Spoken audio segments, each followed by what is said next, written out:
আচ্ছা, তোমরা আগে আমাকে সবাই কমেন্ট করে জানাও তো যে তোমাদের ছাদ বাগান দেখতে কেমন লাগে। আমার কাছে যদিও আগের বছর কোনো ছাদ বাগানে ফুল ছিল না, আমি এই বছর কিছু কিছু জবা অ্যাড করেছিলাম আমার ছাদ বাগানের মধ্যে। তো আমি একবারেই ভাবতে পারিনি যে এই দুটো কালার জবা আমার এত পছন্দের হয়ে যাবে। তোবারই আমি আমার ছাদ বাগানে ঘুরতে আসি, এই দুটো রঙের জবা দেখে আমি পুরো মুগ্ধ হয়ে যাই। আজকে এই লাল কালারের জবাটা ফুটেছিল, এত বড় ফুটেছিল যে আমার হাত পেরিয়ে গিয়েছিল। আমি তো পুরো দেখেই অবাক হয়ে গিয়েছি, এত ছোট গাছ তার মধ্যে এত বড় জবা হয়েছে।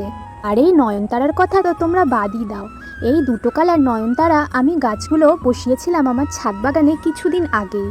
তারই মধ্যে দেখছি এই দুটো নয়নতারা থেকে অনেক কালার নয়নতারা এমনি এমনি হয়ে গিয়েছে। এবার কিছু কিছু ক্ষেত্রে আমি অনেকটা আশাহতও হয়েছি, জানি না আমার এই স্থলপদ্মের গাছটাতে কবে আবার ফুল আসবে। তোমাদের কাছে এই গাছের কোনো টিপস থাকলে আমাকে দিও তো। রিপোর্ট করার পরও এখনো পর্যন্ত আমি তো ফুল কোনো দেখতে পাইনি। আর তারপরে অনেক ঝড় চলে আসার জন্য আমি ছাদ বাগান থেকে নেমে আসলাম।